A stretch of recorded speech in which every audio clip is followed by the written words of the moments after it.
There may well be some institutions out there who are thinking, yeah, this is right, we see the value of e-learning and so on, but they want to move their institution towards using it.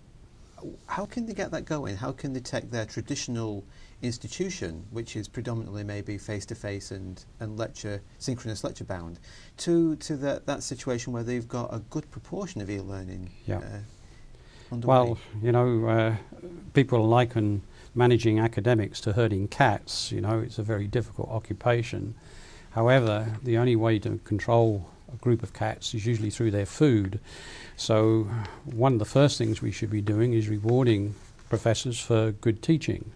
Not use of technology, but good teaching. And if they can use technology to come up with innovative ways of teaching that produce good learning outcomes, that's the point, that are relevant to the needs of society, then they should be rewarded for it. And unfortunately, most universities still overload the promotion and tenure criteria on the research side. And therefore, there's not much encouragement for professors to first of all, take any risks of doing something different or doing more work or learning something new when there's no reward for it. Now, it's there, I know, in the criteria, but we know how it actually gets applied when it comes to the committee, and it's the research that dominates.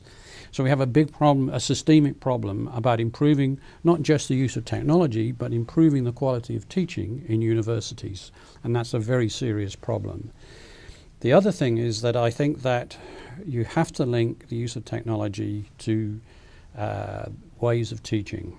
And technology may require you to teach differently than you've taught before.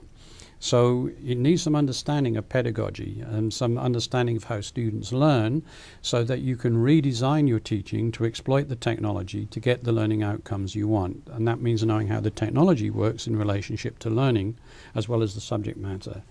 And there, again, I think you need professional support from people who have the pedagogical skills, like instructional designers, and also because you need to have for good quality visuals, you need a good web designer as well. So it means working in a team. So that's another way to make sure that you not only have e-learning programs rolling out, but you have good quality e-learning programs as well that are not just as good and doing the same as face-to-face teaching, but are better and doing different things than face-to-face teaching.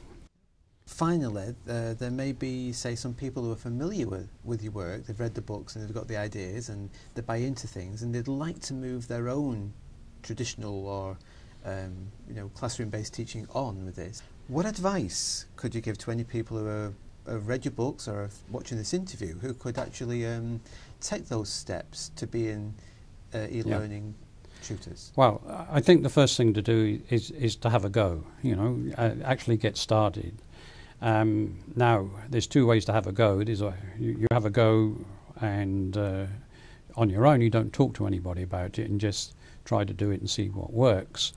But I think the better way to have a go is to go down and talk to if you have it in a university, a learning technology unit with professionals there, and talk to them about why you're thinking of putting stuff online, what the reasons are for it, what you're worried about, or how they could possibly help you before you actually start.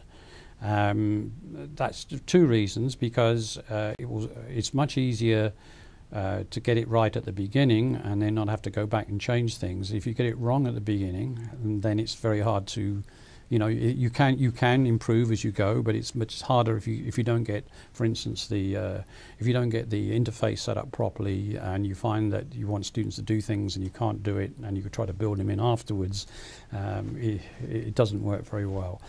But the real advice I would go for when you go there is to say, here's my ideas, here's why I want to go online. Is technology the right way to do this? Could I achieve this in some other way without having to use the technology?